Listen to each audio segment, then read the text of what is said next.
Enjoy great value from Airtel with the all-new My Pakalast combo offers. We have customized especially for you the best deals on minutes, data, and SMS with our 3-in-1 My Pakalast combo to give you the best value as you stay in touch with friends and family. To activate My Pakalast voice combo, dial *100*2*1# to get started. Airtel, the smartphone network. Buyogera nyaffe Uganda ku Radio Africa tolemwa kumwenya olw'akamwenyumwenyu akajjudde abanywanyi. Embeera y'obudde yatukolako mukwano n'obutonde obutubeezaawo ne butusobozesa buli omu okubeerawo mu ngeri ye kuba ffenna tuli banjawulo ne mu ngeri gye tukwasaganyamu emirimu gyaffe. Naye ekitugatta ne tufuuka omuntu omu bwe buwoomyo buva mu kyokunywa ekyaleeruya jingatte drink n'aleeruya tamarin drink eddekende erikumala ennyonta ate nga wejjanjaba omubiri gwo. Ekyokunywa kino kye kitegeera emibiri gyaffe kuba kya butonde 100 ku 100. Woomerwa ekyokunywa kirimu omubisi gw'enkooge aleeruya tamarin drink n'aleeruya jingatte drink bikolebwa ba aleeruya reflexology healthy solution and nutritional research center limited. Weefunira ekyokunywa kya aleeruya leero okuva ku maduuka wonna bakubire ku noti 393 24 15 66. Live from UBC Studios in Kampala. This is Good Morning Uganda.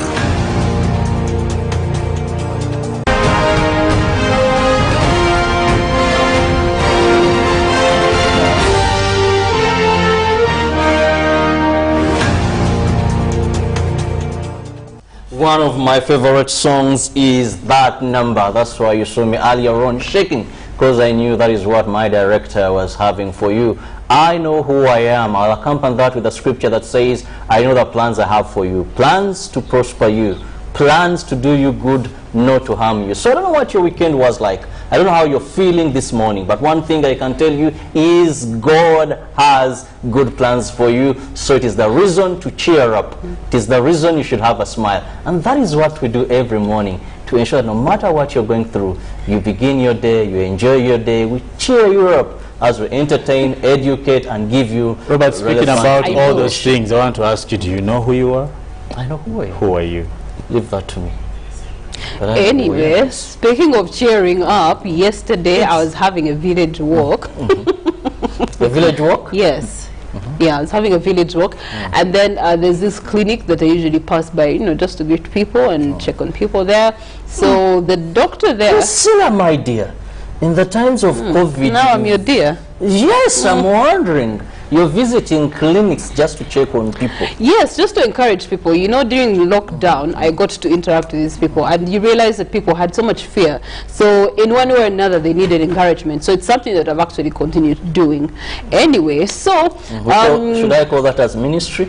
No, it's not ministry. It's just who I am. Felix asked you, do you know who you are? Yeah, Robert, I am an encourager, so I have to encourage people as often as possible. Anyway, back to my story. So the doctor there on duty is my friend, so we got to interact with him, and he told me something very profound about Good Morning Uganda.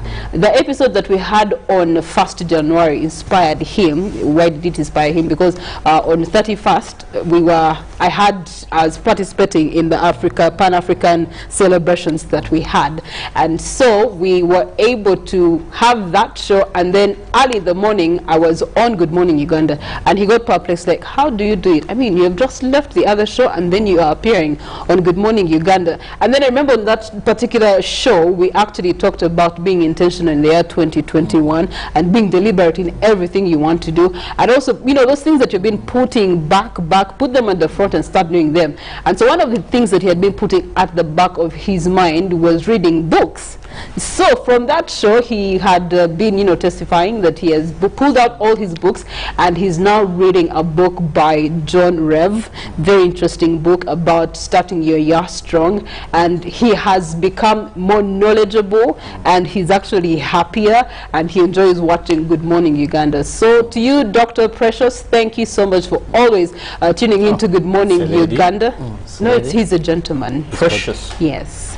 Oh, yes, You know, if you ask people of the West, we name names like that. Are there unisex names? Yes, it is a unisex name. Okay. Yeah. Well, not forgetting mine. Continue. I had a friend of mine called Wheeling Willing. in law school. Yes. Oh, Yeah, there's blessings, there's miraculous. there's blameless. There's I met a blameless one time. I was like, wow, inspiration. Parents really give nice names. But yes, back to Dr. Precious and all the doctors really that have put themselves forward in the fight against COVID-19. We do celebrate you here on Good Morning Uganda, and thank you so much for, without fear, without trembling, you go out every single day to cater to the sick, the ill, and ensure that they get better with every necessary resource available to you possible. So from Felix, from Robert, from myself, thank you so much, and we do celebrate you. And God bless. Very interesting story there. We really thank you for watching Good Morning Uganda. Always my experience has been a funny one, Priscilla, when someone says, I watch you people, but they give you some message to deliver that you can't deliver. Okay. Yesterday I was in a salon trying to work on my beard, and these young men we see you on TV. To Gambia, so the message was so hard that I cannot tell them, well, that is not a message I can deliver, but thank you for watching Good Morning Uganda. Sometimes they want you to be an ambassador of some hard to crack messages, and forgive me, I will not deliver that message, but thank you for always watching Good Morning Uganda. Today we still have another election where we urge Ugandans to turn up in huge numbers. This time around, this is at municipality level and also division level for Kampala, where Kampala is made up of 5 divisions, and each of these divisions is going to be electing their mayor and also representatives at that divisional level. Very interesting stories I experienced also yesterday, Felix, was I was meeting one of my friends, and I was asking them about this. After presidential, parliamentary, people do not do much of follow-up. They don't want elects. You saw the Lord Mayor, the turn-up was very low. Then this one, we're anticipating a low turn-up. We hope Ugandans will surprise us. So he cracked a funny deal. He said, Robert, me, I'm scared to go and vote. I told him, I said, I still have the mark from the other elections. Now, switch mark. He told me, look at yours. Don't you still have the mark? I checked my nail and I still had the marks. He said, with this rowdy youth in Kampala, I fear I can go to a polling station and maybe someone says, Onoyaro Zedda, and by the time I'm rescued, they work on me, they clobber me. So it's like, if the Electoral Commission could get something that you can simply rub off very fast, but I told him that would defeat the meaning. So I said, now what do we do? Some of us still have these marks and they're very vivid.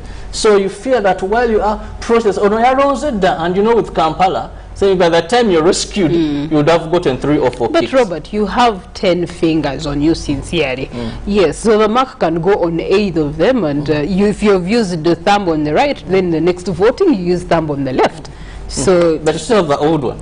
yes, And but you even can still use other fingers to vote. The point is that you use a thumb or a print to be able to cast your vote. I think all of us voted, but some of you, when you go for these things, you want to take the whole thing, then you put the marker, where you simply just do a small dip. But anyway, speaking about elections, Robert, today we'll be going to the polls again, once again, to do vote for divisional councillors. You can also call some places the municipalities for that matter. But in Kampala, where my main focus will be for me is that the composition of the city has 5 divisions, if I'm not mistaken. Yes. And I don't know if my sister Priscilla remembers her P6 SST. Kawempe, how many divisions are in Rubaga, Kampala? Machindye, Kawempe, Rubaga, Machindye. and others. Nakawa and Central. So there are 5. That is, say blah, blah, blah, that is you have You have Machindye, your 3 points. You you have Machindye, Out of 5 you have you have 3. Rubaga, you have Central, you have Nakawa, you have Kawempe. There are 5 divisions. So clearly, each of these divisions. clearly Robert passed SST better than clearly someone Robert I know. is in the wrong place today. He should be on supposed the to be a ballot paper the geography other teacher. side. Should be a joke. Well, let's look at the relevant. But anyway, yes. Robert, still about that.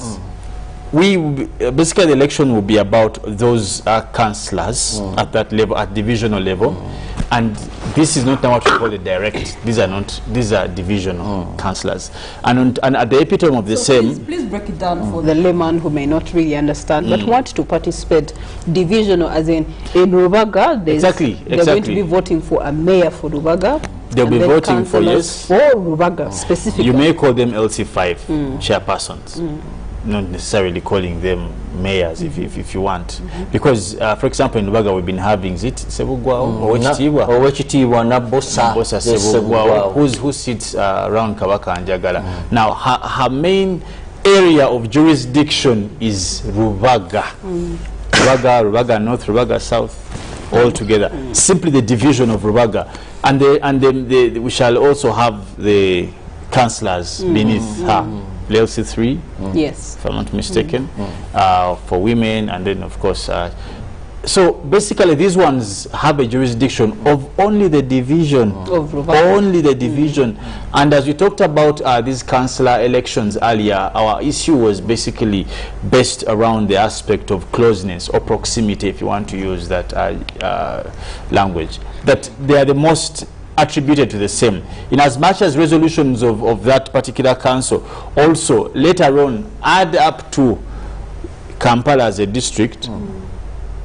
But the major aspect under this, what we call the division elections, is basically the proximity and jurisdiction, that these ones cover the parishes, the sub parishes, and for example, and I want to use a case that I know, Rubaga, you have they cover the parish level. Because you may not have, for example, councillors who sit in the KCCA directly, but at least you have these councillors that sit at the division level directly.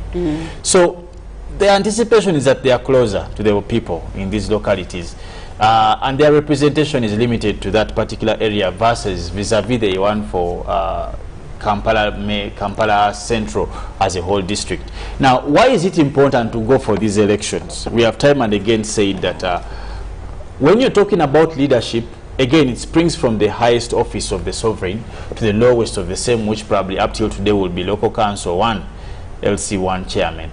But this all in the hierarchy is for basically service delivery. If you have seen, I've seen most recently, there's been a tendency of, for example, rubbish collection. Now, this is the work that is done by divisional councillors. They have these cars that move to collect. Issues of water supply done by them. Some of you have done applications for passports. You have noticed that they ask you for those signatures of those people.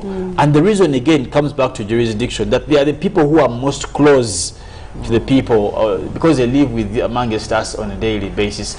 But having said that, there's something we must take keen interest in, and for me and for you, my colleagues, that one, we must be able to assess the relevancy of these positions away just from the voting. What is the ought and the is? If I'm to give a case study from the place I come from, let's talk about issues of budget. Let's talk about issues of financing. How do you finance these structures? How do they budget? And later on, how do you see all those aspects into service delivery? I've been having, I was gladly engaged in a research and deliberation at local government level, where we were assessing the purpose of these divisional representations vis-a-vis government representations. You and me know that normally the government is represented at every district.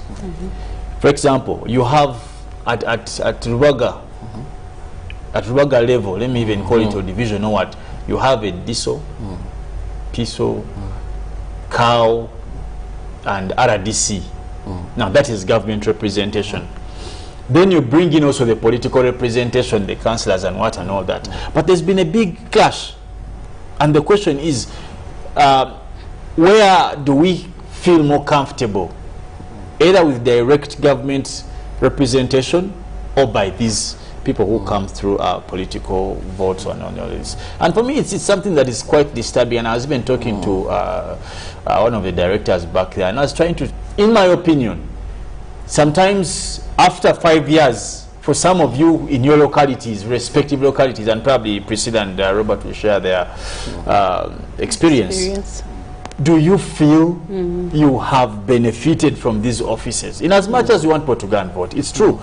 But do you feel there is relevance for us to still be defined by these offices versus government representation vis-a-vis these people who are elected? I don't know, I think it's something we should interest even our viewers and probably ourselves in understanding, because that again would push people to go and vote. It's not just a matter of saying, you go and vote, you go and vote, because the assessment will place us in a position where we must cause true evaluation and know whether it is worthy. LC councillors, how valuable are they versus their roles? What is their effect in communities?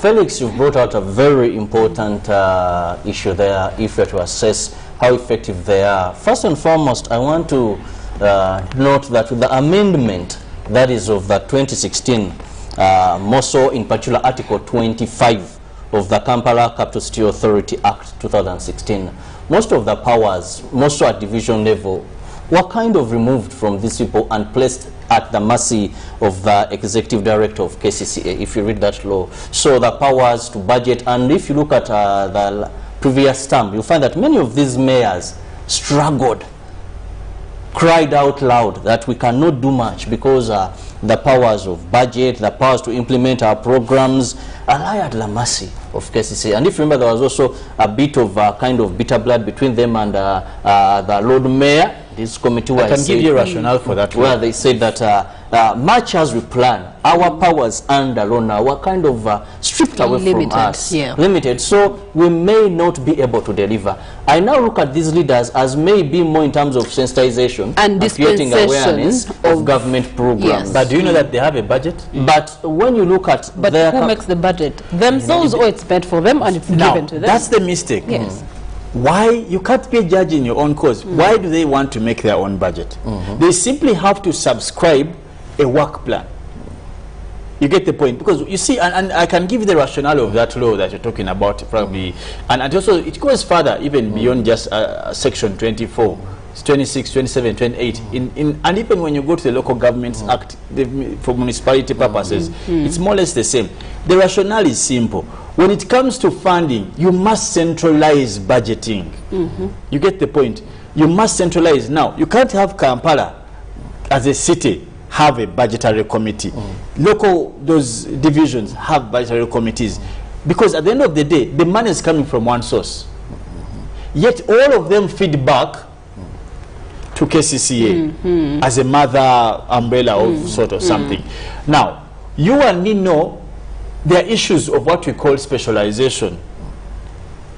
Uganda has what we call a PPDA, and there was a conflict. That's why it had to be centralized. For example, if it's about making a road, okay, does the division have capacity to lobby for that? Can it see through such a project? Can it seek for funding, probably externally? Can the division, as Kampala, for example, as Rubaga, partner with World Bank in that matter sufficiently? Does it have the expertise? You know the kind of councillors you have, Robert, you and me. Okay? At that level, can they deliberate technical issues? Because remember, KCCA is not directly represented at this level. Not like where here they have a technical wing and not. So, and that explains a lot why some of the powers were stripped off. But again, me, I don't want to discuss the issue of powers of doing what. If you're to cause true assessment, you're a man who's stayed in Kampala, Kampala, Robert. Tell me. If evidence of give me some service to the locals. Your division, and it's good you pass by there every day. Do you feel their presence? As much as they're arguing for budgets and what, do you feel their presence in your region or area? Minimal. You would only feel their presence when it comes to mobilization of selling out government programs where they feel that people can benefit, because most of these programs go actually to their level, that government through decentralization brings them direct. So it's these councillors to go and speak to the people that there is wealth creation, there is urban agriculture, there is this. So there, I believe they have done a good job. But in terms of them coming up with plans that really, with the projects, they are not really effective, because like you said, if you cannot have a budget that you can present forward, though they try to put out something, but at the end of the day, it is almost so in the powers of the executive director. But in terms of selling out government programs, yes, they have tried. Selling out, informing people of some of the initiatives that are above them, so how they are going to speak for Much India. For Much India, for example, some of these councillors, I remember a project that was under wealth creation, where they were giving people birds, that is poultry, feeds and all that. So these councillors did a lot to identify, they are told to identify the people, 10 per village, and all this, then come and ensure they follow up the success of these programs. I saw them, mosquito nets, so they have tried to work. So which is their role? To dispense what is at central government, to bring it down to the people, bring it closer to the people, and also mobilize people at the grassroots level to be able to be a part of some of these programs. As but yet it should be that because they are more near to the people, that they can identify the people's problems. Which they do. Where necessary, bring them to discuss them at their council, pass resolutions, send a budget that they believe. So minus the budget, you see, the problem can be passed on minus the budget. As Felix has explained it, that the point of the budget is that we are all under one umbrella. So why does that mother have the budget and us our role is to actually say that here in Rubaga, this particular road needs sort of repairing. Then mother will go to technical wing and inform the technical wing that in your repairing of roads for the Kampala district, please include this area and this area and this area, which is information is gotten from such councillors and divisional mayors, or LCFIs that you want to call it. If you want my opinion, for me, Robert, I would say this, that I have tried to assess the impact of this divisional leadership. And for me, I have found that they could have an effect, about 30%, but the 70% is simply in about political positioning. You see, the reason why I told you that... But political positioning, how? They still don't do much. Again, that's why I'm saying that for them it's about... It is simply, you see, when you vote a LC chairman, it is just for him to get salary and what, and there's nothing. That's what I'm trying to say. For them, it's just about their political positions. So the question for me is that, in as much as you see, government is already represented. Whether maybe it's something we should be happy about or not, but it is there, and people are being paid to be there. I've given you some of the positions. You have RDCs, you have the DISO, you have the cow, the PISO, so many. You have the people's mandate. What do you mean? Government doesn't have the people's mandate? You see, elected leaders... Robert, come on, don't go there. Don't go there, Robert. Please get my point right. Who appoints them? Isn't the president who has a bigger mandate in a country? So don't talk about it. Is the president who has the sovereign mandate of a country.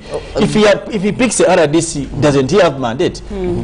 This person is called the resident district commissioner, a representative of the president. So the president doesn't have mandate. He has mandate there. But so what's the point? When you look at you see, a politically elected leader.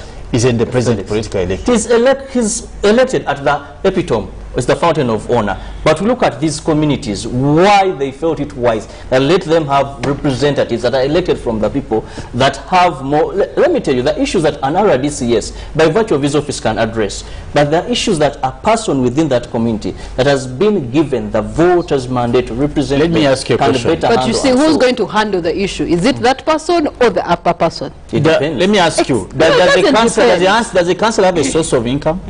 They do not have. But that's the thing. At the end of it, it comes back to a consolidated fund, which brings you back to what you do, the mandate holder, the president, somehow. Robert, what can a councillor do another DC can't do? Away from your gimmicks of voting, what? At the end of the day, my argument brings me to the concept. Whether better or not, they're doing the same thing. Robert, mobilize. I want to tell you, Felix. No, mobilize. I'm not undermining the office of the RDCs or any of these elected or any of these appointees to these communities. But I want to tell you that first and foremost, elected leaders have a voice of the people. People believe in them. And actually, people would better believe in them when they bring back a message. Robert, there is working with authority and power, and they're working with consensus and belief of what the people. What is the end? Why do we vote people? We need service delivery. Thank you. That should be an issue of discussion. And if they're effective, now, still they would. That's the thing, Robert. What I'm saying, areas, yes. What people need today in communities is service delivery. The discussion should go deeper than simply just political gimmicks, but a welfare aspect of society. That what society do you need? Now, you people are investing so much time in politicking and away from service delivery. we are saying that the budget that goes to pay, do you know how much a councillor earns at divisional level? Pennies. Not. Okay, do you know how much money they spend? Some people rent premises, all the money, they have cars, they have fuel. How about we channel that car? How about we channel that car? Sorry, all that money, chunk of money into somewhere, a place, because at the end of the day, we are spending in the most useless things. I have seen these councillors, many travel to Dar es Salaam, many travel to where, many to go and see and do what? So, Robert, I think demand for that you see, to be delivered. We are a simple, true picture of what an African and the, I don't want to use the word, but I think a state, we are people who are primitive.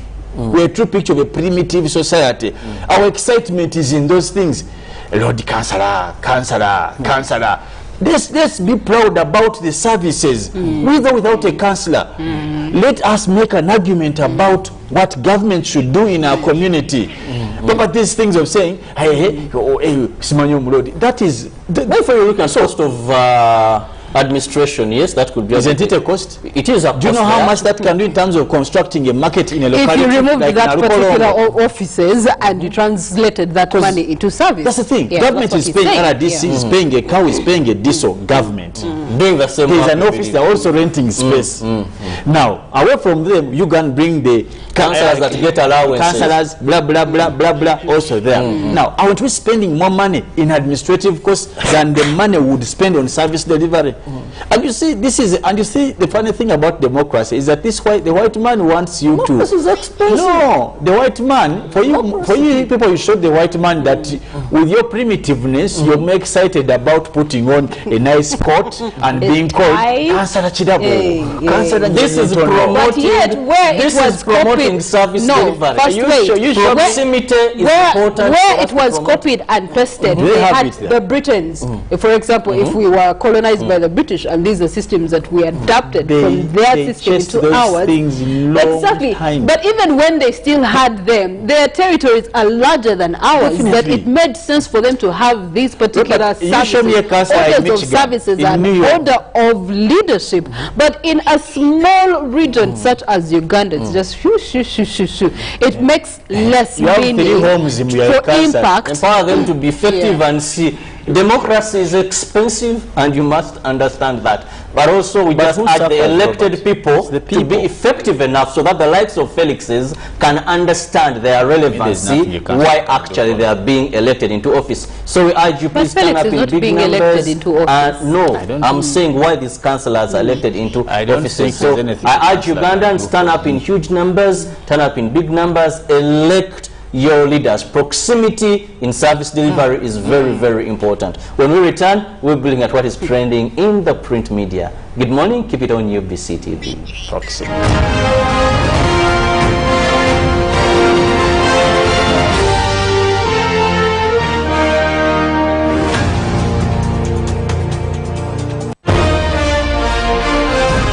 Live from UBC Studios in Kampala. This is Good Morning Uganda. Yes! Enjoy great value from Airtel with the all-new My Pakalast combo offers. We have customized especially for you the best deals on minutes, data and SMS with our 3-in-1 My Pakalast combo to give you the best value as you stay in touch with friends and family. To activate My Pakalast voice combo, dial *100*2*1# to get started. Airtel, the smartphone network. Buyogera nyaffe Uganda ku Radio Africa. Tolemwa kumwenya. Olwakamwenyumwenyu akajjudde abanywanyi. Embeera y'obudde yatukolako mukwano. N'obutonde obutubeezaawo. Ne butusobozesa buli omu okubeerawo mu ngeri ye. Kuba ffenna tuli banjawulo ne mu ngeri gye tukwasaganyamu emirimu gyaffe. Naye ekitugatta ne tufuuka omuntu omu. Bwe buwoomya buva mu kyokunywa. Ekyaleero yajingatte drink. N'aleero yatamalin drink. Eddekende erikumala ennyonta. Ate nga wejjanjaba omubiri gwo. Ekyokunywa kino kye kitegeera emibiri gyaffe. Kuba kya butonde 10 ku 10. woomerwa ekyokunywa ekirimu omubisi gw'enkooge. Alleluya Tamarind Drink n'Alleluya Ginger Tea Drink bikolebwa ba Alleluya Reflexology Healthy Solution and Nutritional Research Center Limited. Weefunira ekyokunywa kya Alleluya leero okuva ku maduuka wonna. Bakubire ku noti 393 24 15 66.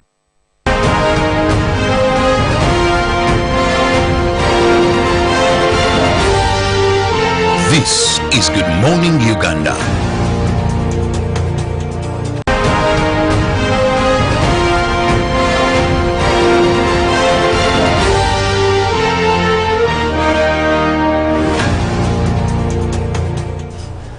Larry King succumbed to COVID-19. Just to remind you, please perfect those simple drills because COVID is real and it has taken lives of Ugandans. Looking at statistics in the new vision of today, that is the 25th day of January 2021, we've so far lost 316 people have succumbed to COVID-19, and so far we didn't have a death as of yesterday, and we didn't have any new recoveries according to the new vision statistics. But there is a full list of elected members of parliament. The battle was, they came, they said, we cast votes. Winners are in the new vision. Leaders and also the losers there are now nursing challenges of having lost an election. So they give you some of the names there.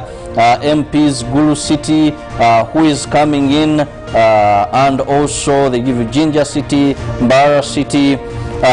Still in the new vision, Owabushobozi, Bisaka's body returned. That is a military chopper there returning the body.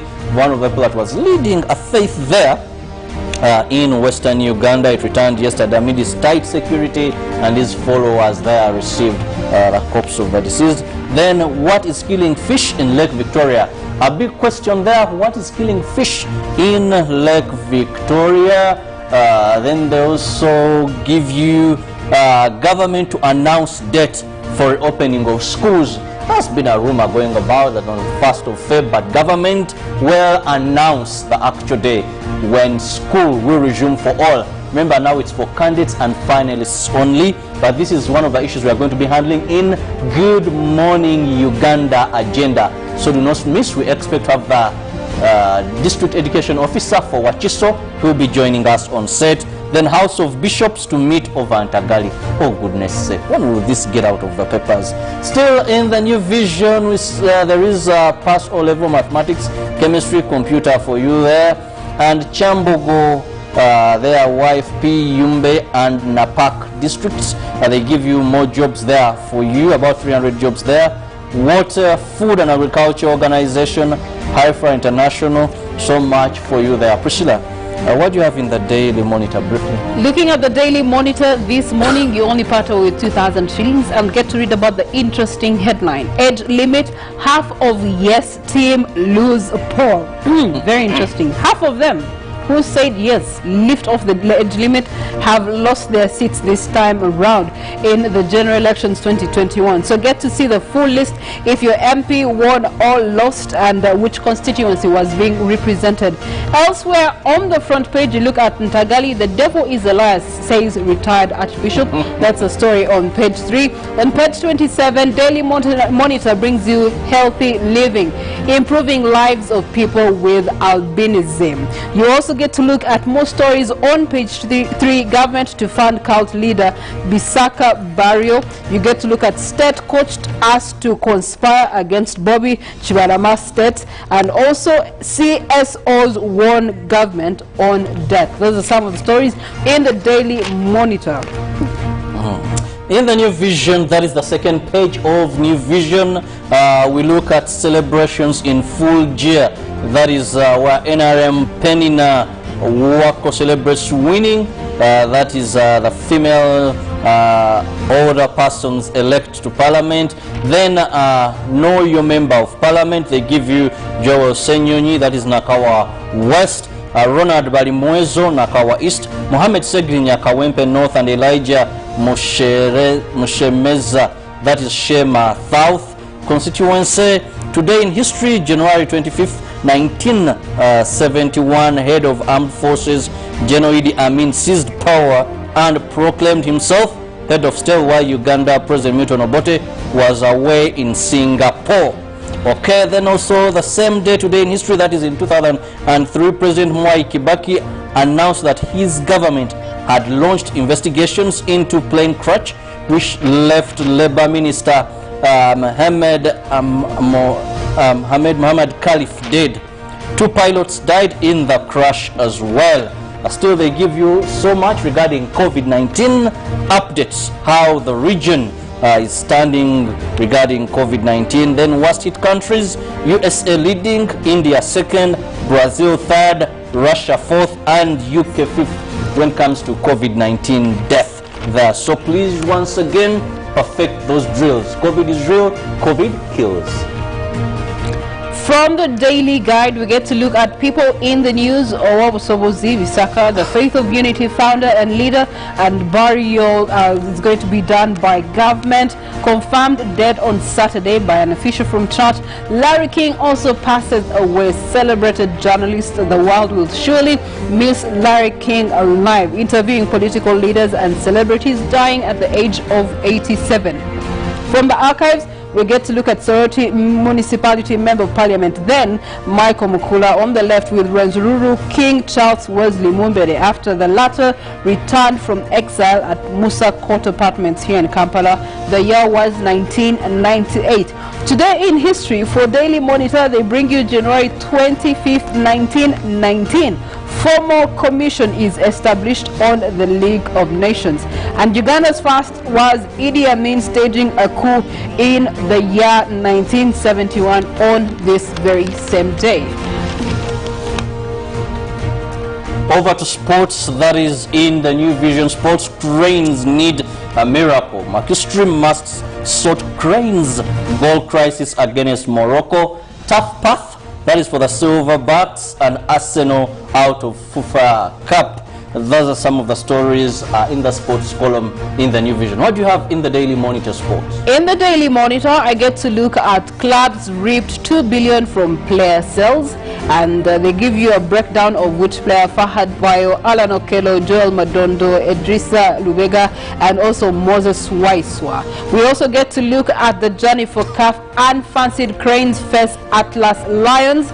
And in the world of cricket, we get to look at Mahatlan gets cricket youngsters itching to go. That is in the world of cricket. Whereas Ugandan in match fixing, Kenyan court to charge man.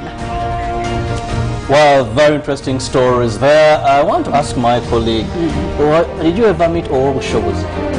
No. Kagadi, that side. Did you ever hear of him?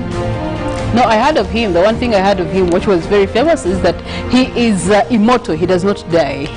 Yeah. And even when he's died, his body is going to spend 17 days before burial. 17 days before. 17 days Reason from being? the day he died. Well, I don't know if maybe that was his will. Okay. Have you ever heard of a corpse under such circumstances? 17 days. 17 days. 17 days. Very interesting to note. Okay. Take us through the East African. In the East African, we get to look at Uganda poll tests tie to Western allies. President Yoweri Museveni also faces an uphill struggle to reassert his legitimacy after a disputed election which followed widespread violent campaigns. Of course, the front page gives you Joe Biden taking the reins of power over the Oval Office, where he's now president officially for the USA. We also get to look at UK's new bag of goodies. They're talking about development assistance tied to special purpose vehicles aimed at creating new markets and business opportunities.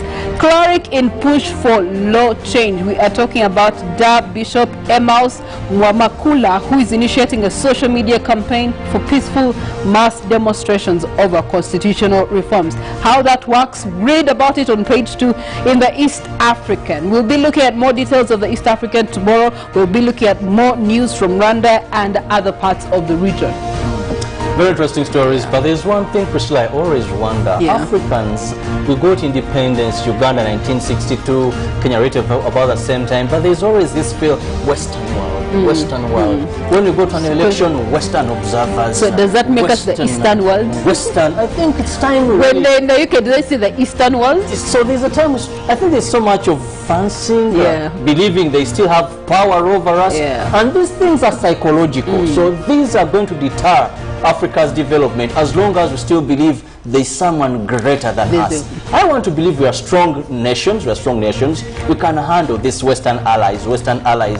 Hey, Africans, let's graduate. Let's get away from this Western superpower. In an election, they're going to come. They're going to dictate terms and conditions. The Lord has been faithful to Africa. And above all, we are blessed. Nature, minerals, and these are things we should stop. But anyway, when we return, Priscilla will be taking us through traffic updates for you to know how best you can get to your destination safe and sound. But remember, have that seat belt as you drive. Don't wait for a traffic officer to stop you, because it will save your life in case of an accident. Good morning.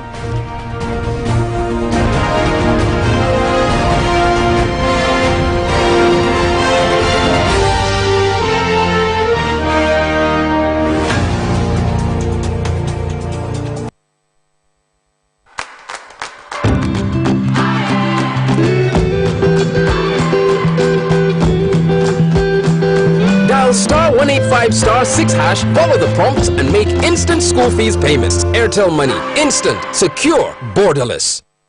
Kampwanjulire Alleluia Tamarind Drink ya mugaso nnyo kwa babatawanyizibwa endwadde z'obukaba ogezanga kandida, gonorrhea, okuzibikira enseke n'okufuuyisa obubi ne ku misujja egy'enjawulo nga malaria, brucella, eyamba n'abo abasinduukirirwa mmemme, okusibwa kw'omulubuto, okusesema, nammwe abakyala ab'embuto ekyokunywa kino kibayamba. Ate mmwe abalumizibwa mu lubuto, enjoka, embiro, mweyune Alleluia Tamarind Drink, mwe abasukaali nammwe kibayamba. Eyongera ne ku appetite. Nammwe abakoowukoowu ekyokunywa kino kibayamba. Alleluia Tamarind Drink eyongera enkwasa omubiri era n'eyamba obusawo bw'amagye kwabo abaagala okuzaala. Alleluia Tamarind Drink ne Alleluia Ginger Tea Drink ekolebwa Proficient Muteguya Goodrich owa Alleluia Reflexology Health Solution and Nutrition Center abasangibwa sa Apollo Kagwa Road opposite MBI ne DFCU Bank mu kizimbe kya Bifro House. Okumanya ebisingawo kuba essimu noti 772 969 461 ne noti 703 noti 3 733 oba tuweereze email alleluia.drink@gmail.com. tuweereze ebbaluwa ku PO Box 4822 Kampala. Ate ku mutimbagano tuli ku www.asecodafrica.com. Alleluia Reflexology Health Solution and Nutrition Center. Tuweyune.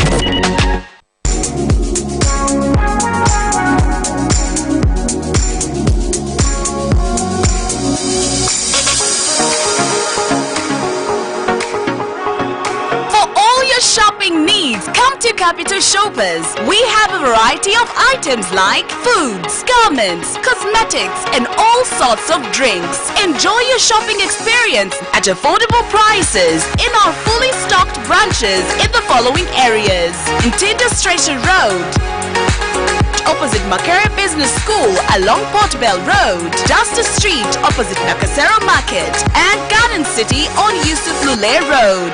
To all our customers and suppliers, we thank you for your continuous support. Stay safe, wash your hands, sanitize, and wear your mask always. Connect to the world for free on Ayoba. Chat with friends for free. Play games all day for free. Jam to Ziki for free. You can also send money through Ayoba. Absolutely no MBs needed. To download the app, visit www.mtn.co.ug/mymtn and select Ayoba. Everywhere you go, MTN.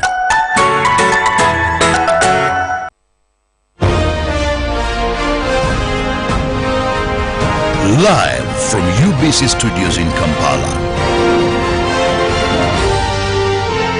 This is Good Morning Uganda.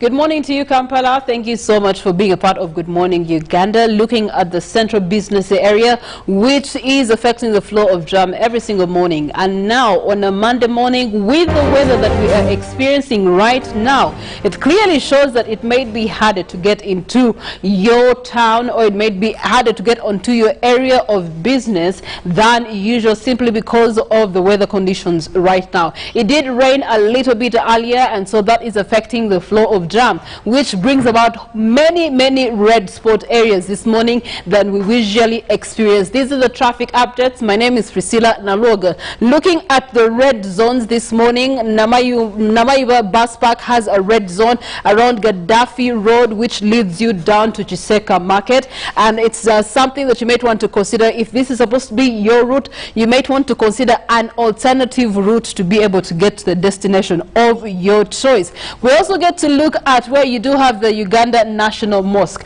You do also have a red spot here around Bakuli bus terminal, where you have global buses parking, and because usually at about this time they are coming in one by one, back to back, they do affect the flow of jam in this area. But looking at the rest of the routes this morning, we want to see how it looks around Victorious Nursery and Primary School. You get to see that there's another hot spot there, which is a red zone and an orange zone, showing that traffic is actually very slow. Now this does connect to where you do have Chadondo Road, and on Chadondo Road around Mengo Primary also equally, because of the traffic lights in this area, you do have jam picking up in this particular area. Looking at more hot spots, red zones to be exact, around Bulange you do have a red zone simply because of the intersection here from Mengo Hospital. Now the intersection there from Mengo Hospital also has a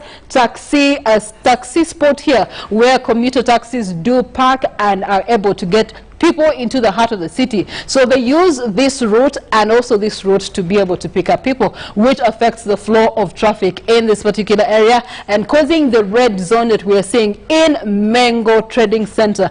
Also looking at Chisinjiri Road, surprisingly it's also clear. Zake Road is clear, and these two do bring you to Kabaka Njagala Road.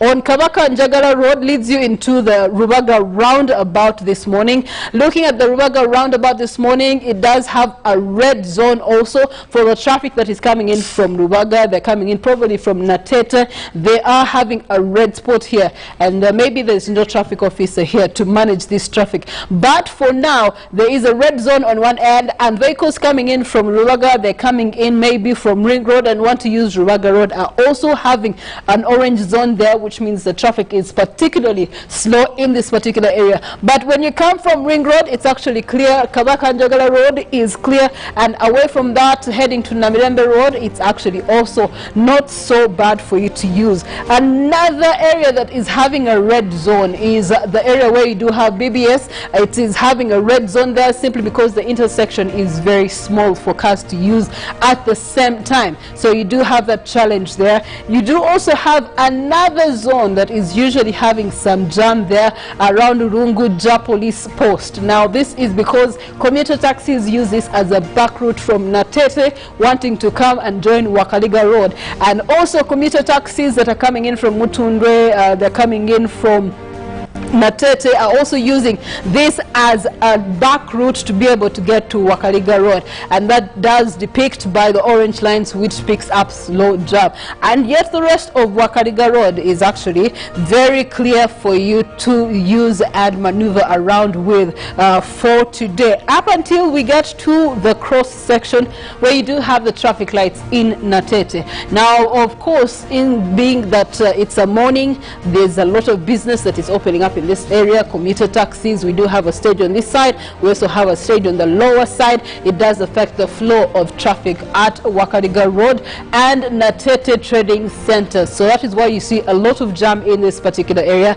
But because there are traffic lights, however, these traffic lights take I think a minute and under a minute for each route to have a chance to make its way to wherever they're going. So it does allow for jam to build up in that area. This hotspot also because there's Natete taxi park on the lower end, it does bring about jam there. We get to look at Busega is another red zone this morning. Busega roundabout, you get to see that around the fish market and also on the lower side, Shell Busega are also having a lot of jam this morning. Now, if you're heading to Chengera, there's also some jam build up away from Chengera, and also cars that are coming from Chengera wanting to access the Busega roundabout. So I think about like 5 minutes to the roundabout on either route. You have Nateto, you have Masaka Road, you also have Bunenga side. They are all having jam build up. So if you don't have the patience for it, you might want to look for feeder roads to be able to make it to your next destination.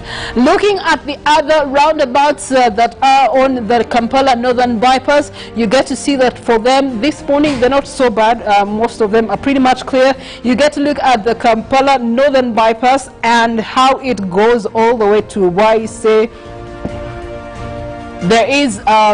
There's barely any jam of them. You get to look at Masanafu roundabout. It's okay for you to use this morning, so it can be an option for a back route. Then you also get to look at another roundabout on the Kampala Northern Bypass, which is also not having that much jam, surprisingly.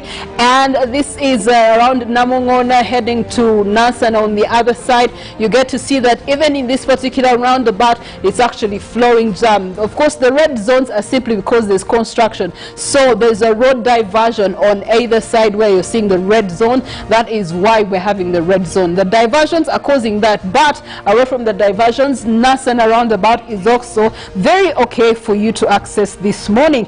Another roundabout joined by Kampala Northern Bypass, of course, is Waise roundabout, and Waise roundabout is where actually you're having a lot of commotion this morning and a lot of jam build up. So many red zones that you're seeing on either side. From Bombo Road, there's a red zone. You do have another red zone there on Hoima Road. So you get to see that in Waise around the Total, Chikoni, there's also Sir Apollo that feeds into this roundabout. It's also having some jam pickup. So with these considerations, if you wanted to use the Kampala Northern Bypass, knowing exactly where you want to get off from, you might want to consider to stay away from Waise. And if any of the other ones work for you, then well and good. May those guide you into getting into the heart of the city, and have yourselves a wonderful day. Today is Monday, a day to make a lot of money. And that money is going to be converted into school fees, because any time now we might be hearing from the Ministry of Education about reopening of schools for the rest of the classes. We do have Good Morning Agenda coming up, where we're going to be discussing about the education. We do have the candidate classes that have resumed schools. SOPs, are they being maintained? How has the first term been experienced? And also they're getting into examination period. What does that look like for the people that own schools, and also for the Ministry of Education and the candidates?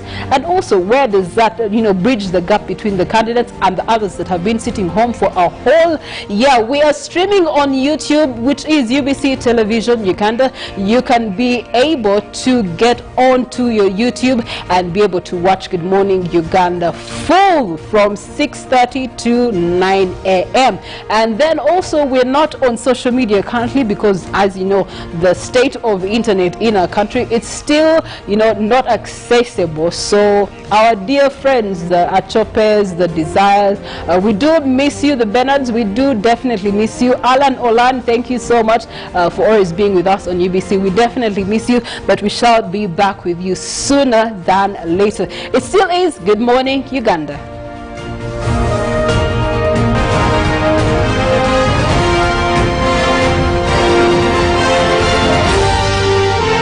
This is Good Morning Uganda. Pick of the day on UBC, brought to you by Wake up to Good Morning Uganda, weekdays on UBC. Live from Nile Avenue in UBC Studios, this is Good Morning Uganda. Was brought to you by Thank you for choosing MTN. Use MTN mobile money, bundles or other services to get Thank you points. The more you use, the more Thank you points you get. We look forward to many more years together. Thank you. Noyetagisibwa kinko mutezi wa karuru ahizoba lyokutera karuru. genda uba kuterera karuru ayiwaye handi ikisize nko mutezi wa karuru yoreke ndangamuntu yawe ninge biri kukwataho ebyo kuteza karuru waba utina biri higuru nubasa kuyambibwa presiding officer okucebera ebiri kukwataho aha National Voters Register. Omutezesa wa karuru naza kucebera ebihandiko byawe ari kukozesa biometric voter verification machine kureba byaba byikire. Ofisa yaheza kukucebera naza kukuhereza aho kuterera karuru. Gumiza mojende aha bafu oterere papuro ruwaterera ha karuru nkoko rikutezesa karuru arakworekere. Gumiza mojende ha boxi oteche mu rupapuro ruwaterera ha karuru kawe. Omuwezi wori kutezesa karuru naza kutekaho bwino aha nono yawe kwereka ngubitu wateira karuru. Kozesa obugabe bwawe kutora na bebembezi bawe. Oine kuchimanya ngo mwanya go kutererwa ha karuru ni gwigurwa shahe mwezo mukasheshi guchingwa shahi 10 zo mwabazi. Genda utera karuru kawe omubwire. Genda ha www.ec.or.ug okumanya bindi ebiri kukwata oko kubasa kutera karuru. Obutumwa obu ni bukureterwa aba Electoral Commission.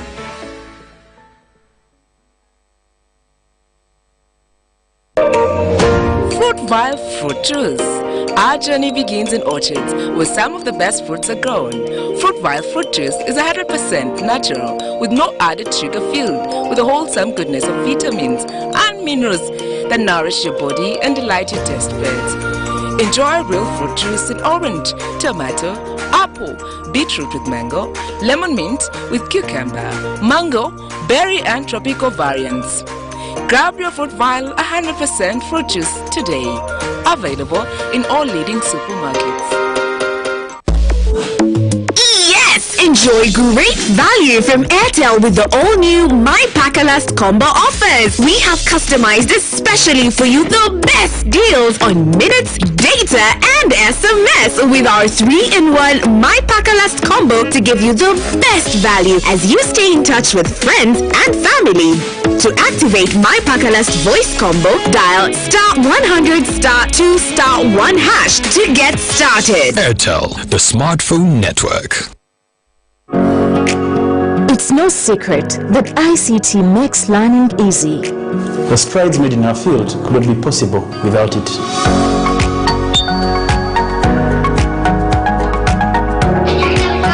And now we can watch our favorite show. My radio is my best friend. UCC provides an enabling regulatory environment and policy guidance for healthy competition. We also facilitate ease of doing business in the communications sector through licensing, standardization, spectrum management, tariff regulation, rural communication development, and consumer empowerment. An informed consumer is an empowered consumer. UCC supports local content and innovations.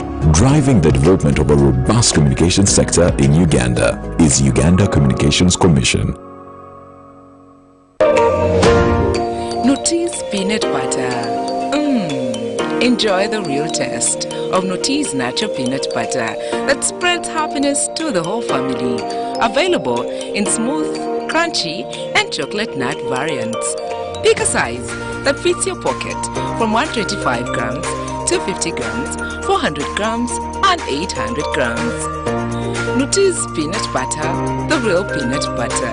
Available in all leading supermarkets. Munakasada wandibaye twerayo mu kibuga wandirinze ebyobufuzi bino ebyokulonda byamala okuyikakana mu memale wairayo.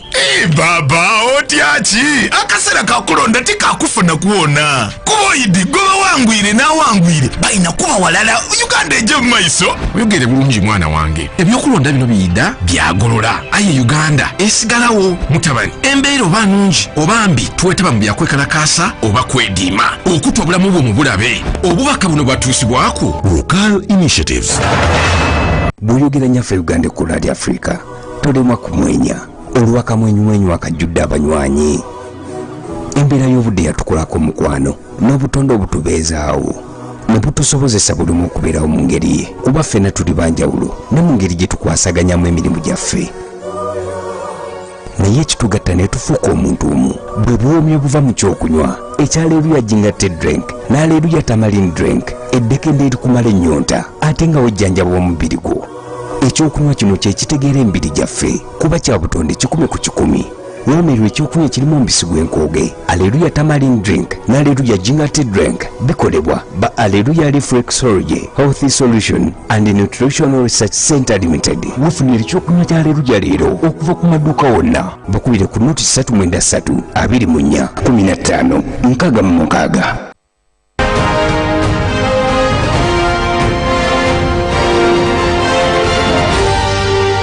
This is Good Morning Uganda.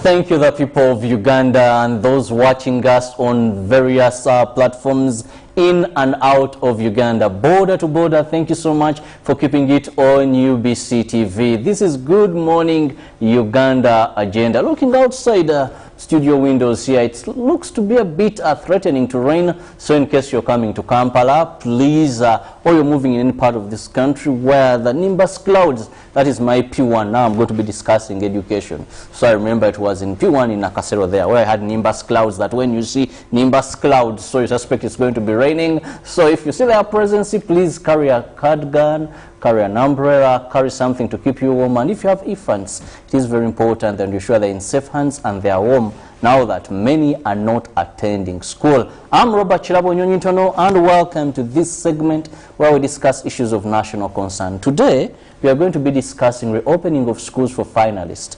Just to take you back, it was in March 2020, on the 18th day of March, when His Excellency addressed the nation on COVID-19, and he came out with 35 measures to guard the country against the spread of COVID-19. These included shutting or closing schools.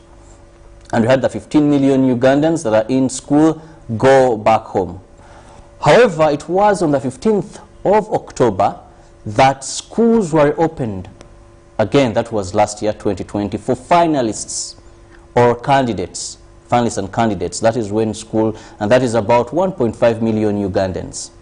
Since then, we've had finalists, we've had candidates attend school, they broke off, and on the 18th of this month, reporting for finalists and candidates again resumed. But remember, this was a pilot project.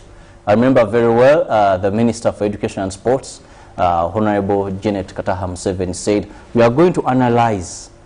Let's look at this 1.5, how we've been able to sail through. This will determine if we can reopen school for the rest, to ensure that now the 15 million that are school going, that is from pre-primary to university or tertiary institutions, now get back to school. So it's been a pilot project. Of late, we've had rumors, proposals, unconfirmed reports that they will open beginning Feb, on the 1st of Feb. But this government says it is the authority, that is the ministry or government, will come out with official communication. So these remain speculations to the public. But with me in studios to discuss how the pilot project has gone and see whether it has yielded results that guarantee reopening of schools for others is the district education officer for Wakiso district. Now Wakiso is one of the interesting districts. Actually, it has the best schools, best performing schools, and it is the district with majority or the highest number of schools. And this is Frederick Chiyinji Chinobe, the man that I'm having in studios, with whom we are going to be discussing such. You're most welcome to our studios. Thank you, sir, for inviting me to come and say something about education in Wakiso and in the country at large. Before we go to the topic of the day, you've been the district education officer for about 10 years, if I remember, since 2011. Yes. You can correct me in case I don't remember very well. You are right. That is about 10 years now, And Wakiso has had the majority schools, but also continuously been the best performing district. Exactly. How have you managed this as the head of education in this particular district? Thank you so much, Mr. Chirabo and the viewers. Wakiso, as we were said, is the biggest district as we speak now, in terms of population, in terms of numbers of schools, at all levels. So, basing on that, we really have the population. We have the numbers, and we came up with very strong head teachers associations. The Association for Primary School Head Teachers, both pre-primary and primary, and the Association for the Secondary School Teachers in Wakiso District. And as we speak now, before COVID came in, the mock exams for Wakiso, which were the ones we call Wakisha mock, they were meant for Wakiso District alone, but now I think it is a national mock. All secondary schools in the country would like to get that mock from Wakiso. But it has been achieved through the efforts of the head teachers themselves and the association with the secondary schools who work harder and ensure that they prepare good papers for our children.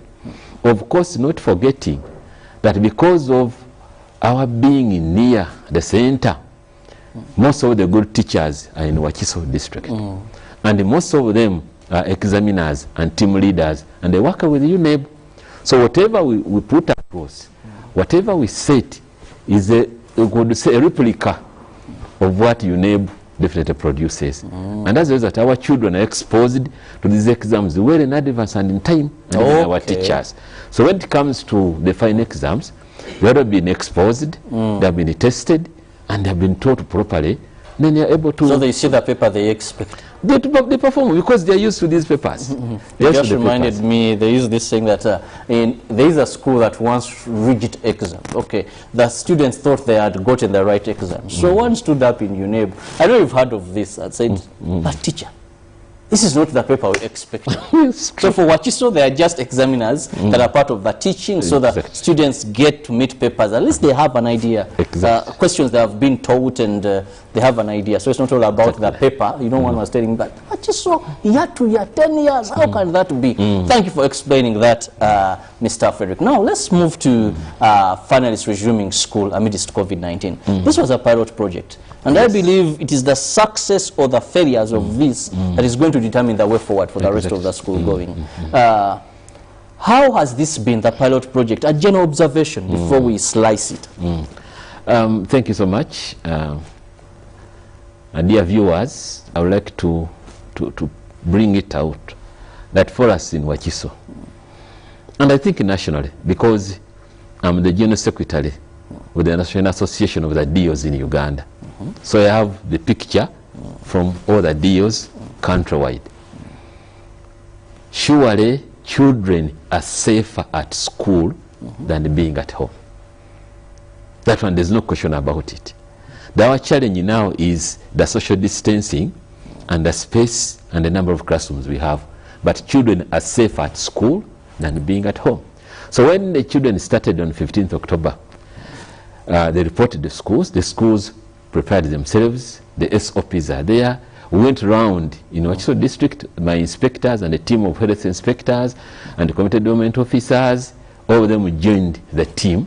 We went around the whole district to ensure compliance of the schools. I want to inform you that out of the 1,034 schools we inspected in Wakiso in October and November, only 10 schools were non-compliant. The rest of the schools are compliant and they were reopened. What were you looking out for? We are looking at space in the schools. We are looking at the classrooms we are going to put the children. We are looking at the sanitizers, are they in place? We are looking at the temperature guns. We are looking at the readiness of the teachers. We are looking at the sanitation within the school. So we found that, and in fact even the display of the COVID messages. So we found our schools ready to receive the children. So the children came, and I want to inform the public that for us in Wakiso, and I think nationally, we didn't get any COVID case inside our schools. The term we have been at school from 15th October to around 18th December, we didn't get any COVID case within the schools because the restrictions are very tough. We don't allow anybody to come in in the schools. The VDs were stopped. The moment you drop the children in the schools, that's the end. You come back for them at the end of the term. So there were teachers who were restricted inside the schools. Of course, we can't say that everybody was inside. Very few would go out and come in. But we did not get any COVID case within our schools in the last term.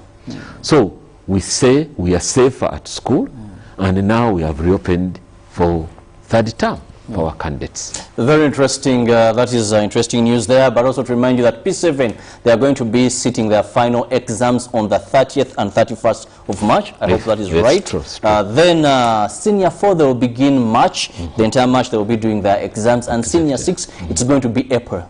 So you see how time can fly, how they have tried to squeeze this a colleague of mine, Brother Rattle. I'll repeat this for you. That is 30th and 31st of March. P7 will be sitting their final exams. That is PLE. Then Senior 4, it's going to be beginning March because they have a series of exams. So come March, Senior 4 are going to be beginning. Then Senior 6, it is in April this year. So please, parents, teachers, sort things very well there. So you've told us that's a successful story, that you didn't register any outbreak. Let's look at the staffing levels.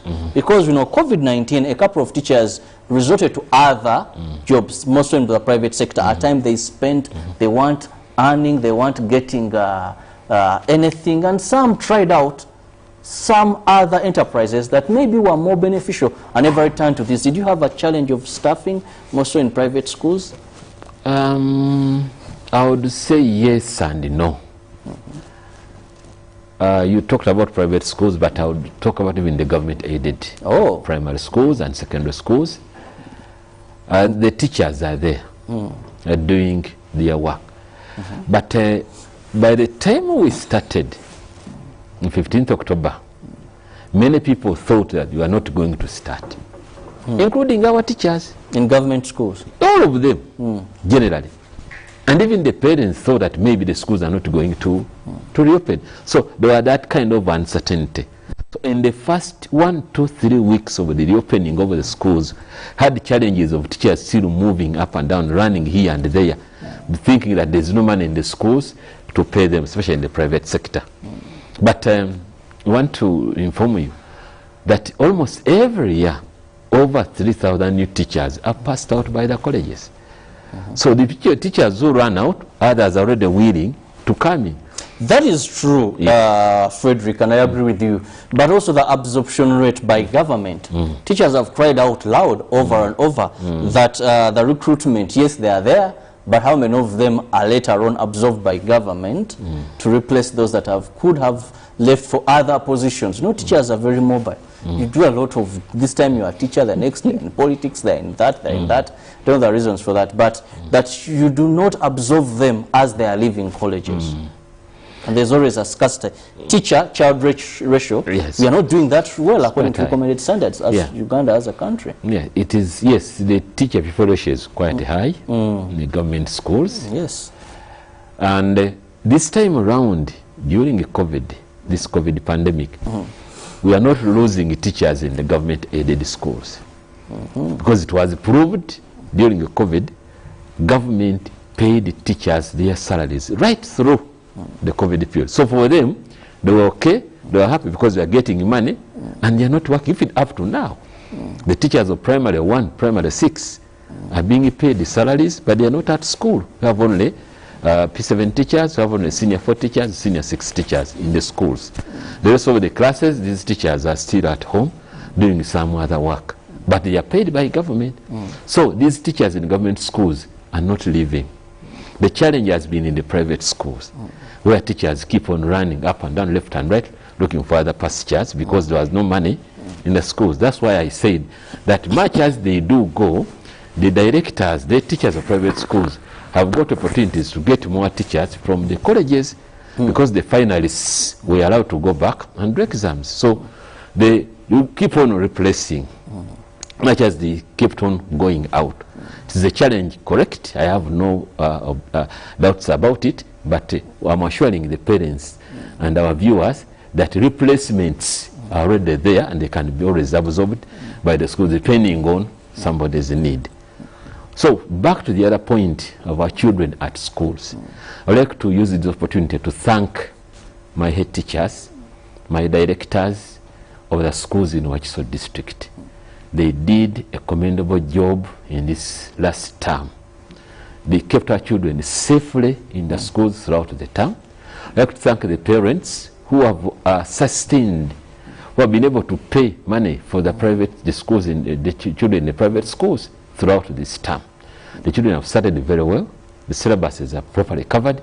They have been taught and they are being prepared to do exams within this term which they have started. Let's talk about spaces in these schools. One of the challenges has always been spaces. Yes, now you've been having candidates. Yes. And our viewer just remind you that resuming of finalists was a pilot project to determine the way forward for opening of schools. So as we analyze what it is, we also look at really the circumstances. Do they favor opening of schools for other school-going children, students at other levels? The issue of spacing is something that many are thinking of. Now you had only finalists, so they could take up some of these spaces. First and foremost, how has this been a challenge, even with only finalists or candidates? Yeah, it is a very big challenge in most of, very many of our schools. Because if a room which was accommodating 40 children is now taking between 15 and 20, it means that if you had 70 classes, that to have everybody back in school, you must have 14 classes to take up the number you had in the school. And how realistic and is definitely you can't put up 70 classes because you don't even have the land to put the 70 classes. So as a Ministry of Education, as a government, that's why they are proposing of a phased arrangement. And when we're inspecting these schools for reopening in last term, wherever we reached, we would ask the head teacher, if we have shown us this number of rooms, if we are to reopen for other children, how many can you accommodate? And each school gave us the number. And we have those numbers in our reports. If you had 400 before COVID, and you're opening for 40 children, for example, for primary 7, we would ask, how many more can you accommodate in this arrangement of social distancing? Somebody will tell you, if you add me another 60, I'll be fine. So we are now looking at phased reopening. People are talking about reopening of schools in February, like you said, the rumors, but we are looking at phased reopening. After P7, maybe add the sub-candidates, P5 and P6 for primary, senior 3 and senior 5 for secondary. Then they go to school. We go out as inspectors. We inspect and come up with a report to the Ministry of Education. We submit to this, they submit to the Ministry of Education, our minister, the first lady, that this is the position in the schools. When we inspected, many of the schools could accommodate an extra 1 class. So we are going to do this in a phased arrangement, but basing on our findings from the field. Have you already come up with a report? Of course, we had a report for last term, which have, after reopening, there was a follow-up inspection towards the end of last term by the ministry and for us in the districts. And they have submitted these reports to this, and they're submitting to the ministry. In fact, these are the reports they are basing on to discuss and form a decision on what. If you're at liberty to give us some of the information, what are some of the recommendations that you could have made? Because reports usually have recommendations as well. Of course, we recommended phased reopening of the schools. That we request that the government can add the sub-candidates as we watch the situation, as the vaccine is brought in the country, as the situation goes on, the COVID situation goes on unfolding. But the children, of course, what we are assuring the public, the viewers, that all the children, we can't tell when, but we know that all the children will get an opportunity to go back to school and get promoted from the classes where they are to the next class before we start a new academic year for them. Yes.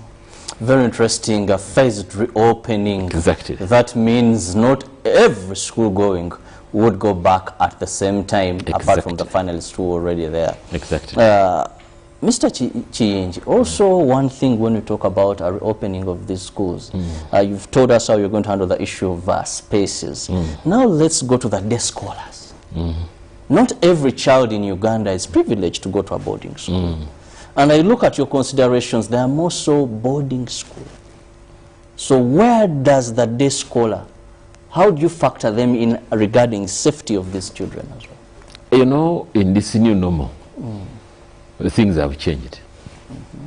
When we were inspecting for reopening last term, we are telling our schools, you take one option. If you are day, you remain day. If you are boarding, you remain fully boarding. For one reason, that these who are in boarding will be at school entirely. Those who are there will be going back home and coming from home to school. And they are checked every day in the morning as they enter the schools. So there is nothing like a day and boarding.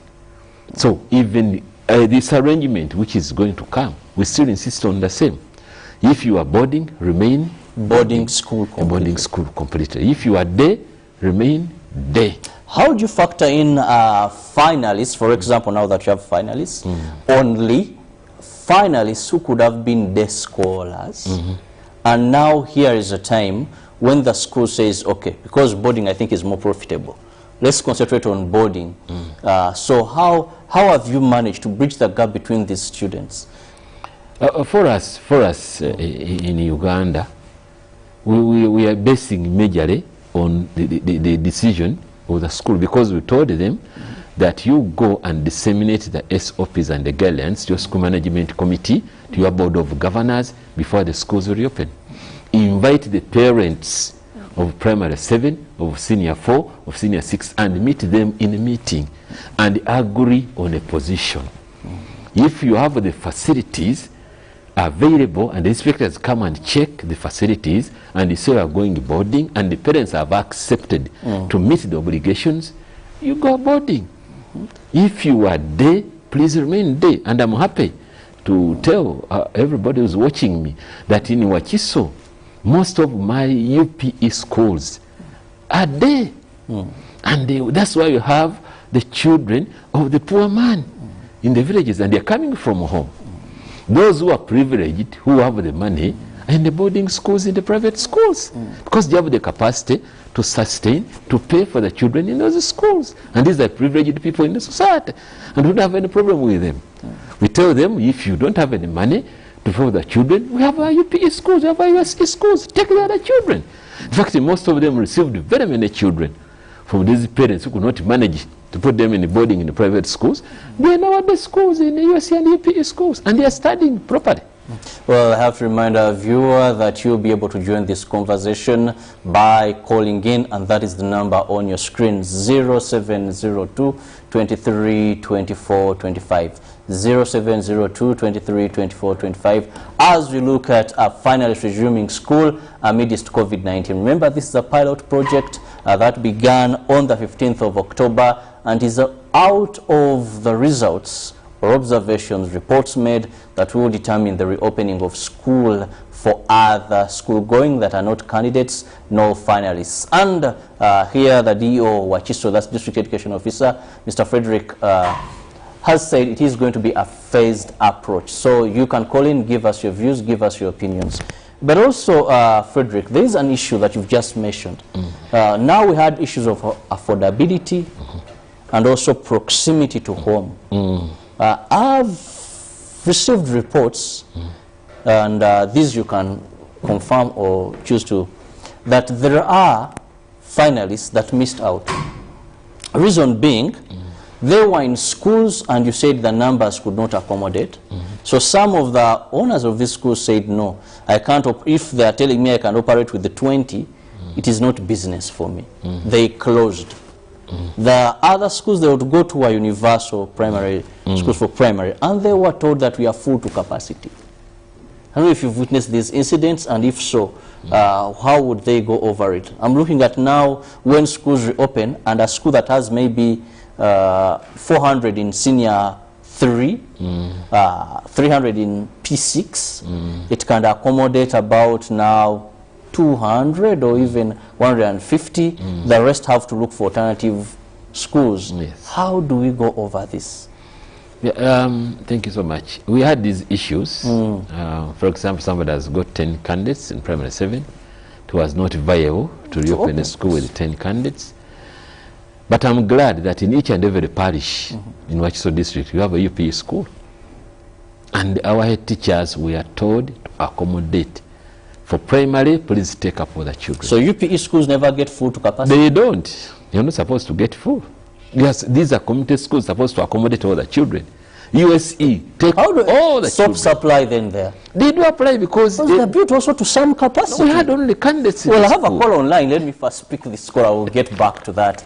Hello, good morning. Yes, hello. Hello, good morning. You're live on UBC TV. Good morning. This is Luchams Ivan from King. Luchams Ivan, thank you for calling in. Yes. I want to thanks for the show. You're most welcome. I want to ensure the nation is really every student will be checked before it enters the school in entire Uganda to ensure the nation. Okay. Okay, thank you, Ruchamuzi. Okay, that is checking. We are still receiving callers. Please feel free to call in. Just give us your name, where you're calling from. Move away from your TV set. We'll be able to communicate very well. Or simply turn down the volume of your TV set. Then we'll get you very well. Hello, good morning to you. Hello, caller. Good morning.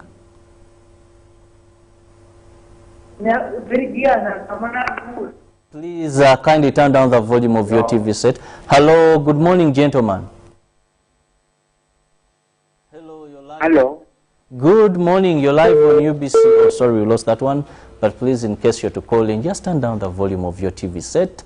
Give us your name, where you're calling from, and feel free to participate in this discussion as we look at resuming school, that is for finalists, but also giving us a leeway on reopening of the entire population that is school going.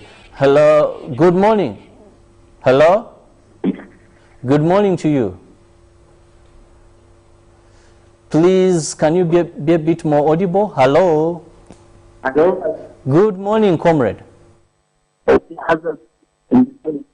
Please turn down the volume of your TV set. I wanted to know when other students will. Okay, you want to know, I've not gotten your name. Kindly do that. Give me your name, please. This is? Emmanuel. Emmanuel. Okay, thank you, Emmanuel. Okay, Emmanuel wants to know when school will be open for others except finalists. Okay, we'll be looking at that as well. I think I'll pick my final caller this morning. And that is the number 0702 23 24 25. Hello, good morning. Please just give me your name. Try to be a bit more audible. Give me your name and where you're calling from. That is the number. Just give me your name and where you're calling from. Hello, good morning, Sebo. Hello. Good morning to you. Hello. Hello, you're live on UBC TV. Kindly give me your name and go ahead with your question. Good morning, sir. Good morning to you. Good morning. Good morning to you. You're live on UBC TV. Please just go ahead with your question, okay? Just give me your question. How are we going to go about the other classes? How are we supposed to go about other classes? Yes. Okay, who is this, please? Your name? Geoffrey. This is who? Okay, I hope I got you very well, Geoffrey. I hope that is the name. Let me end questions at that. Thank you for calling in. That is Ruchamuzi Ivan, Geoffrey, and Emmanuel. Thank you for being part of this show and calling in. Frederick, yes, let's look at some of the questions raised. Ruchamuzi is wondering, he needs assurance that you're going to be able to check every student. Yeah, thank you so much, Mr. Ruchamuzi. This is what we did when the candidates were coming in on 15th October and even on 18th October, on the 18th January. All children are supposed to be checked. And what are we checking? At school level, we are picking the temperatures.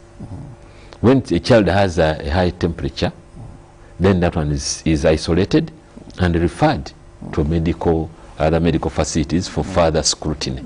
That's the best the school can do.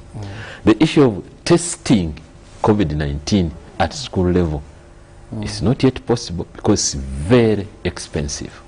The schools cannot manage. There are few who can manage, but the majority cannot manage to test all the children as they come in. But we look at the temperatures, and each school must have a temperature guns. When they check the temperatures the child is coming in, that is enough to show that your temperature is normal, doesn't have flu, doesn't have cough, then possibly this child doesn't have COVID-19. Then they are allowed in. Then the other thing is that most of the schools don't allow in the parents. Yeah, you bring the child, if it's a boarding school, you drop the child at the school gate and is handled by the rest of the staff in the school. You stop there and leave because we are not sure of your status if you enter into the schools. For the day children, the children report by themselves and they're checked by the school authorities at the gate every day. They pick temperatures in the morning, they pick temperatures at lunchtime, they pick temperatures in the evening when they are going away from the schools. So we are basing on the temperatures. Much as we could have some loopholes, but this is the best we can do as a country. Emmanuel didn't give us where he's calling from, but for him he wants to know when are the rest joining school or resuming school? Yeah, we've said that today the Minister of Education is having a top management meeting. And by the end of that day, if they resolve everything and the submission I've given them, definitely a statement will come out. And let us just be waiting for a statement from either the Minister of Education or His Excellency the President on what next we are going to have in our schools. Okay, Ruchamuzi, we've handled you, Emmanuel. Geoffrey also had a similar question to us, basically on reopening of schools. I want to thank you for having phone time, but before I let you go, what are your final remarks? Do you recommend, as a district education officer, reopening of schools? And if you recommend, how would it be done? Yeah, thank you so much, Mr. Chirabo and viewers. I'd like first and foremost to thank the parents who have taken back children to the schools. I want to thank the directors and the teachers in the schools for a job well done so far. But I would like to encourage most of our parents to take the children back to school for this term. Last week, Mr. Chiraba and the viewers, in my UPE schools, the turn-up was between 15 to 30% for this term. It was too low. The private schools had reached around 50%. The ones we sampled, the teachers are there, everybody is there, but the children are not coming. Maybe because of the political environment in the country, but the country is stable, politics is getting over.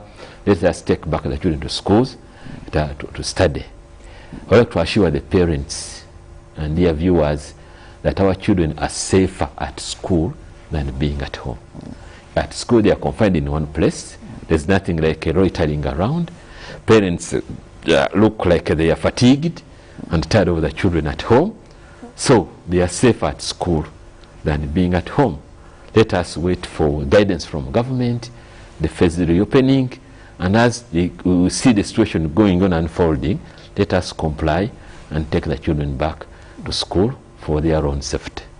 Thank you so much. Well, before I let you go, when I visited you in Namavundu village, that is in Gayaza, you didn't let me go without taking a glass of water. Yeah, it's true. Of course, that was for the Anglican Church. He's a staunch Protestant there, a man who is so much in the Anglican Church.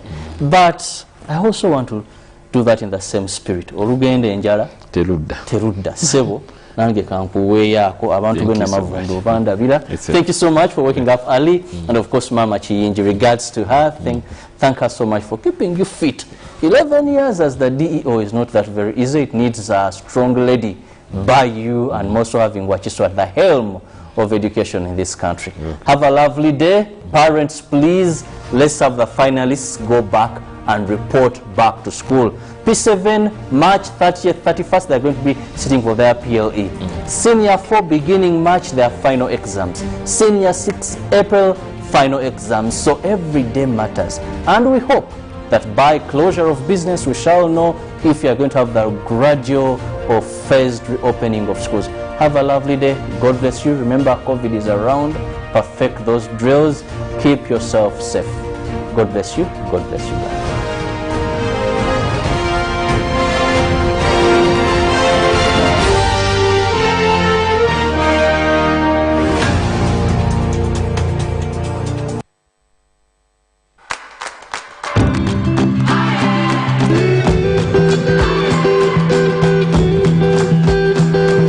Star 185 star 6 hash, follow the prompts and make instant school fees payments. Airtel Money, instant, secure, borderless. Buyogera nyaffe Uganda ku Radio Africa tolemwa kumwenya olw'akamwenyumwenyu akajjudde abanywanyi. Embeera y'obudde yatukolako mukwano n'obutonde obutubeezaawo ne butusobozesa buli omu okubeerawo mu ngeri ye kuba ffenna tuli banjawulo ne mu ngeri gye tukwasaganyamu emirimu gyaffe.